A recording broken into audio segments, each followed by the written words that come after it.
नमस्कार। प्रश्न संख्या 4 दिया गया है। एबीसी एक त्रिभुज है जिसमें एसी और एबी पर खींची गई शीर्ष लंब बीई और सीएफ बराबर है। तो भाई बहुत ध्यान समझना, बढ़िया क्वेश्चन है, कोई दिक्कत वाली बात नहीं है इसमें, मस्त है क्वेश्चन। देखो कह रहा एबीसी एक त्रिभुज है, ठीक है, तो जिस पर एसी पर यानी कि ये वाली भुजा पे एक शीर्ष लंब खींची गई, मतलब इस कोण से जाते हुई रेखा जा रही है और यहाँ पे 90 अंश का कोण बना है। लंब का मतलब 90 अंश का कोण बना है। और इसी तरीके से ए बी पर एक शीर्ष लंब खींची गई है जो यहाँ पे 90 अंश का कोण बना रही, ठीक है। और बीई और इसका नाम दे दिया गया है बीई, ठीक है, और इसका नाम दे दिया गया है सी एफ। ये क्या है? बराबर है, मतलब ये भुजा बराबर है। दर्शाइए कि सबसे पहला त्रिभुज ए बी ई यानी कि ये वाला त्रिभुज और नीचे ये वाला त्रिभुज ए सी एफ, ये वाला त्रिभुज, ये सर्वांग सम दर्शाना है। तो क्या करेंगे भाई, इसको सबसे पहले लिखेंगे त्रिभुज ए बी ई और त्रिभुज ए सी एफ में, ए बी ई और ए सी एफ में, ठीक है। इसमें क्या क्या बराबर दिखा सकते हैं भाई? तो इसमें सबसे पहली बात तो ये कोण जो है ये उभयनिष्ठ है, कोण ए बराबर कोण ए, और ये क्या है? दोनों त्रिभुजों में, यानी कि उभयनिष्ठ है भाई। इस वाले त्रिभुज को बनाओ तब भी ये कोण है, इस वाले त्रिभुज को बनाओ तब भी ये कोण उसी में, ओके। और दूसरी चीज ये भुजा, ये भुजा क्या दी गई है? बराबर दी गई है, यानी कि बीई बराबर सी एफ, ठीक है। ये क्या है? दिया, ओके। और ये वाला कोण और इसमें ये वाला कोण, इस वाले त्रिभुज के अंदर ये वाला कोण और इस वाले त्रिभुज के अंदर ये वाला कोण, ठीक है, 90-90 का है। तो इसका त्रिभुज का कोण क्या होगा? ए एफ सी बराबर ए ई बी, ठीक है। क्यों बराबर है? दोनों 90-90 का है। तो भाई 3 पैरामीटर हमने दिखा दिए इसके बराबर, तो ये त्रिभुज क्या हो गया? सर्वांग सम हो गया। अतः त्रिभुज ए बी ई सर्वांग सम त्रिभुज ए सी एफ। किस नियम से भाई? इसमें दो एंगल है, ए ए एस नियम से, ठीक है। इस नियम से क्या हो गया? सर्वांग सम हो गई। तो पहला क्वेश्चन तो हो गया। दूसरा इसमें दिया गया ए बी बराबर ए सी, ए बी बराबर ए सी, ठीक है, दूसरे का है ये, ठीक है। ए बी बराबर ए सी दिखाना, अर्थात त्रिभुज एबीसी समद्विबाहु त्रिभुज। हाँ, ए बी बराबर ए सी क्यों है भाई? इस वाले त्रिभुज के अंदर ए सी आ रहा और इस वाले त्रिभुज के अंदर ए बी आ रहा, और हमने दोनों त्रिभुज को सर्वांगसम सिद्ध कर दिया है। जब दोनों सर्वांगसम है तो इनके क्या है? ये संगत भुजाएं भाई। इस वाले त्रिभुज को उठा के इस वाले त्रिभुज के इसके ऊपर रखेंगे तो ये वाली भुजा तो इसके ऊपर आ जाएगी, ठीक है, और ये यहाँ से यहाँ तक की भुजा इसके ऊपर आ जाएगी, और ये पूरी भुजा इसके ऊपर आ जाएगी, ठीक है। तो ये क्या होंगे? इसकी संगत भुजाएं होंगी, CPCT, congruent part of congruence triangle, ठीक है, सर्वांगसम त्रिभुज की संगत भुजाएं। तो ये बराबर हो जाएगा। और जब ये दोनों भुजाएं बराबर हैं तो जाहिर सी बात है एबीसी त्रिभुज क्या है? एक समद्विबाहु त्रिभुज है। इसलिए ए बी सी एक समद्विबाहु त्रिभुज है, ठीक है, ये समद्विबाहु त्रिभुज है। पांचवा प्रश्न है, त्रिभुज एबीसी और डीबीसी समान आधार बीसी पर स्थित दो समद्विबाहु त्रिभुज है, ठीक है।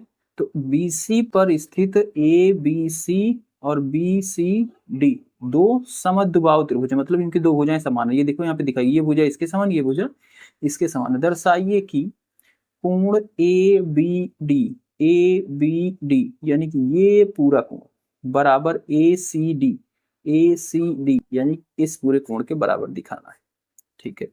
ठीक है भाई, तो देखो भाई क्या कर सकते हैं हम इसमें।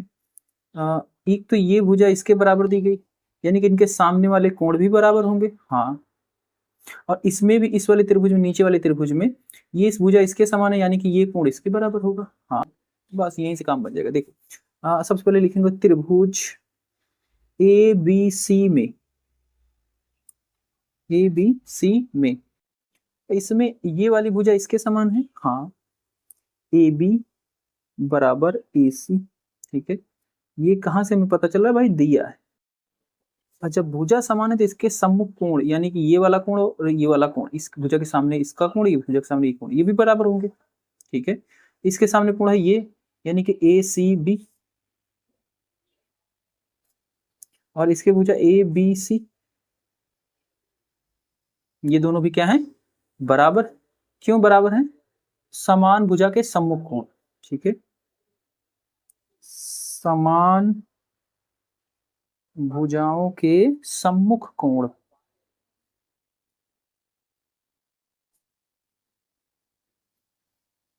ठीक है, बराबर होते, ओके। अब इसी तरीके से त्रिभुज, इसको पहला समीकरण मान लो, ठीक है। त्रिभुज बी सी डी में, बी सी डी, ठीक है, इसमें बी डी बराबर सी डी, ये क्या है, दिया है, हाँ। और जब भुजाएं बराबर हैं तो इसके सामने के कोण ये और इसके सामने का कोण ये भी बराबर होगा, यानी कि कोण बी सी डी बराबर सी बी डी, ठीक है। और इसमें वही समान भुजाओं के सम्मुख कोण, ठीक है, समान भुजा के सम्मुख कोण, इसको दूसरा समीकरण मान लो, ठीक है। अब समीकरण 1 और 2 को जोड़ दो, समीकरण 1 और 2 को जोड़ने पर, 1 और 2 को जोड़ेंगे तो भाई एक क्या है, ए सी बी, और बी वाले में क्या, दूसरे वाले में बी सी डी बराबर A B C plus C B D, ठीक है, ठीक है। अब इन दोनों का योग, यानी कि इसका इसका योग, भाई ये दोनों क्या थे, समान थे, तो इनका जो योग होगा वो भी समान ही होगा ना, हाँ। इसका और इसका योग करेंगे तो क्या हो जाएगा, ए बी डी कोण बन जाएगा, इन दोनों का योग क्या बन जाएगा, ए बी डी बराबर इसका इसका कोण योग, मतलब इसका और इसका योग, ठीक है, हाँ। ए बी सी और सी बी डी, सॉरी इधर वाला इधर रखा गया है, इधर वाला इधर रखा गया, ये जो था इसका और इसका योग था, और ये जो है इसका और इसका योग, ठीक है। अपोजिट भी रख सकते हैं, कोई दिक्कत नहीं, ये हो जाएगा ए सी डी, ठीक है। और यही तो हमें क्या करना था, सिद्ध करना था। छठा प्रश्न दिया है, ए बी सी एक समद्विबाहु त्रिभुज है, ठीक है, जिसमें ए बी बराबर ए सी, ठीक है, जिसमें ए बी बराबर ए सी है, भुजा बी ए बिंदु डी तक इस प्रकार बढ़ाई गई है कि ए डी बराबर ए बी, ये डी है भाई, ए डी बराबर ए बी, ए बी को ऐसे बढ़ाएं डी तक कि ए बी और ए डी क्या है, बराबर हो गई, ठीक है। दर्शाइए कि कोण बी सी डी एक समकोण है, बी सी डी मतलब ये पूरा कोण क्या है, एक 90 अंश का है, ये हमें दर्शाना है। तो भाई हमें क्या पता चल जा रहा है कि ये भुजा ये भुजा ये भुजा तीनों भुजा बराबर है, ठीक है। और जब तीनों भुजाएं बराबर हैं तो जैसे इस वाले त्रिभुज में देखो, ए बी सी त्रिभुज में देखो, ये भुजा बराबर है, यानी कि ये कोण बराबर होगा, ठीक है। तो हम लिखते चलते हैं, हल त्रिभुज ए बी सी में, ए बी सी में, इसमें ए बी बराबर ए सी है, ये हमें कहाँ से पता चला है भैया, दिया है प्रश्न में, ठीक है। और जब ए बी बराबर ए सी है तो इसके सामने का कोण ये और इसके सामने का कोण ये भी बराबर होगा, यानी कि ए सी बी कोण बराबर ए बी सी, इसको मान लो पहला समीकरण, ठीक है, ओके। अब इस वाले त्रिभुज में देखो, ए सी डी, त्रिभुज A D A C D में, इसमें ये भुजा इसके बराबर, ये भुजा इसके बराबर, तो इसमें A B sorry A D बराबर ए सी, ये कहां से पता चला भाई, ये दिया है हमें। और जब भुजाएं बराबर है इनके सामने का कोण भी बराबर होगा, तो AD भुजा के सामने का कोण ये और AC भुजा के सामने का कोण ये, AD की भुजा के सामने ये वाला कोण, तो ये क्या लिखेंगे ACD बराबर ADC, इसको ले लिए सेकंड समीकरण। अब ये हमें 90 दिखाना है भाई, क्या कर सकते हैं भाई, इन दोनों को जोड़ लो। समीकरण 1 और 2 को जोड़ने पर देखो, जोड़ो ACB, बाई तरफ वाला बाई तरफ, दाई तरफ वाला दाई तरफ, ACB प्लस ACD, ये वाला जुड़ जाएगा बराबर ABC प्लस ADC। ठीक है, ठीक है, ये दोनों जोड़ लेगी। अब देखो ACB और ACB देखना, ACB और ACD यानी कि ये पूरा कोण, ठीक है, तो इस पूरे की जगह क्या लिख सकते हैं BCD कोण। भाई इसका और इसका योग क्या होगा, ये पूरा होगा, यानी कि BCD बराबर, ये तो ABC ये वाला कोण है और ये वाला ये कोण है, ABC ADC। ठीक है, अब देखो भाई ये कोण कौन सा है, ये कोण है ADC, ये वाला कोण है, बचा क्या ये कोण, यानी कि BCD। अगर दोनों तरफ में BCD जोड़ दूं तो ये क्या हो जाएगा, तीनों कोणों का योग हो जाएगा, और तीनों कोणों का योग क्या होता है 180। तो लिखेंगे दोनों तरफ कोण BCD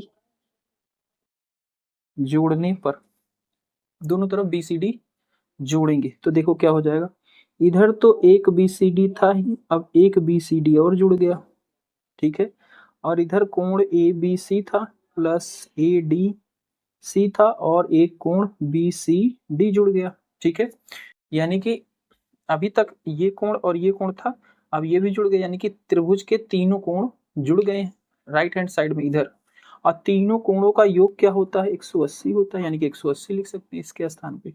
और इधर क्या हो गया 2 कोण BCD, और कोण BCD बराबर क्या हो जाएगा, 2 उधर जाएगा तो भाग हो जाएगा 180/2, यानी कि कोण BCD बराबर 90, और यही तो हमें सिद्ध करना था, यही हमें सिद्ध करना था।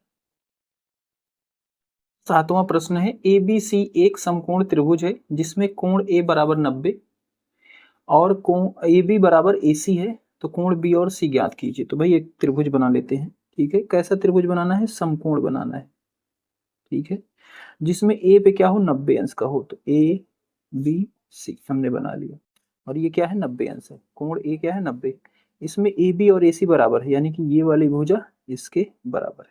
तो भाई जब ये भुजा इसके बराबर है तो इसके सम्मुख कोण भी बराबर होंगे, यानी कि कोण B बराबर कोण C भी होगा। ठीक है, और फिर हम क्या करेंगे, कोण B को x मानने के कोण C को भी x ही मानना पड़ेगा। ठीक है, और फिर तीनों का योग क्या कर देंगे 180 के बराबर कर देंगे, समीकरण बन जाएगा, सॉल्व हो जाएगा। देखो कैसे करेंगे,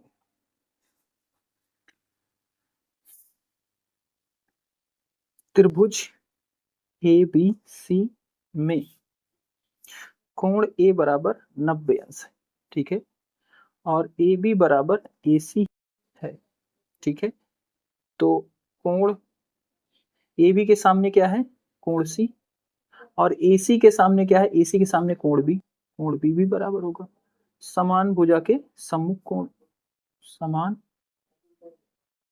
भुजा के सम्मुख कोण है, समान भुजा के सम्मुख कोण बराबर होंगे। हाँ, कोण C बराबर कोण B होगा। ठीक है, इसको मान लेते हैं, माना कोण C बराबर कोण B बराबर x। ठीक है, तो कोण A प्लस कोण B प्लस कोण C बराबर 180 लिख सकते हैं। हाँ भाई, त्रिभुज के तीनों कोणों का योग होता है। कोण A बराबर क्या है भाई 90 है, कोण B बराबर x, कोण C बराबर भी x बराबर 180। ठीक है, तो ये हो गया 90 प्लस 2x बराबर 180, 90 उधर जाएगा तो क्या हो जाएगा, घट जाएगा, 180 में से 90 गया 90, और इधर क्या बचा 2x, x बराबर क्या हो जाएगा 90/2, यानी कि 45 अंश। ठीक है, तो x बराबर 45 आ गया, यानी कि x किसका मान है, b का मान है, और यानी कि b भी 45, और कोण c हमने भी क्या माना था, उसको भी x माना था, यानी कि वो भी 45। तो ये हो जाएगा कोण b और c का।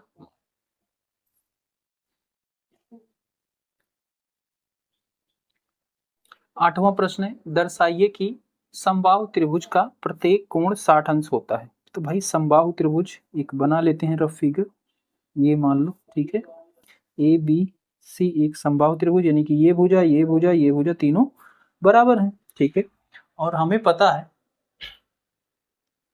जब किसी त्रिभुज की भुजाएं बराबर होती हैं तो उसके सम्मुख कोण भी बराबर होते हैं।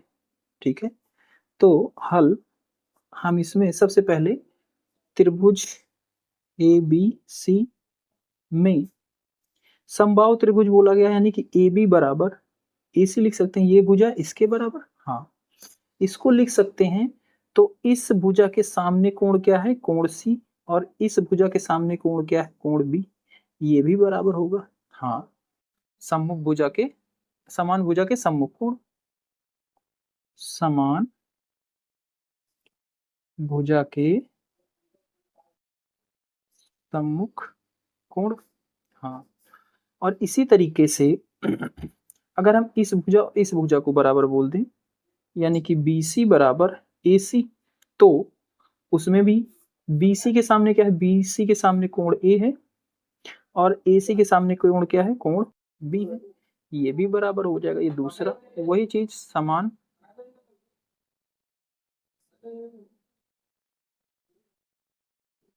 सम्मुख कोण। ठीक है, अब समीकरण 1 और 2 से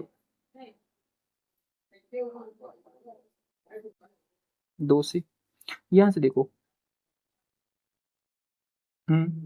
समीकरण 1 और 2 से अब त्रिभुज है ABC, तो कोण A प्लस कोण B प्लस कोण C, तीनों का योग 180 लिख सकते हो। हाँ, अब समीकरण 1 2 से देखो, कोण A की जगह पे A ही रहने दो, सॉरी कोण A की जगह पे क्या लिख सकते हो, B लिख सकते हो। हाँ, ये देखो समीकरण 2 से A की जगह पे लिख सकते हैं कोण B, और कोण B की जगह पे B ही रहने दो, प्लस कोण C की जगह पे B लिख सकते हैं, हाँ कोण B लिख सकते हैं 180, यानी कि 3 हो गया कोण B बराबर 180। यानी कि कोण B बराबर क्या हो जाएगा 180/3, और 180 को 3 से भाग करोगे 60 आएगा, यानी कि कोण B बराबर क्या आया 60 आया। और जितना कोण B आएगा उतना ही तो क्या हो जाएगा, जितना कोण B है उतना ही कोण A। ठीक है, और यहाँ पे जितना कोण B है उतना ही कोण C है, यानी कि कोण C भी 60। तो ये देखो हमने सिद्ध कर दिया तीनों कोण 60 60 के हैं।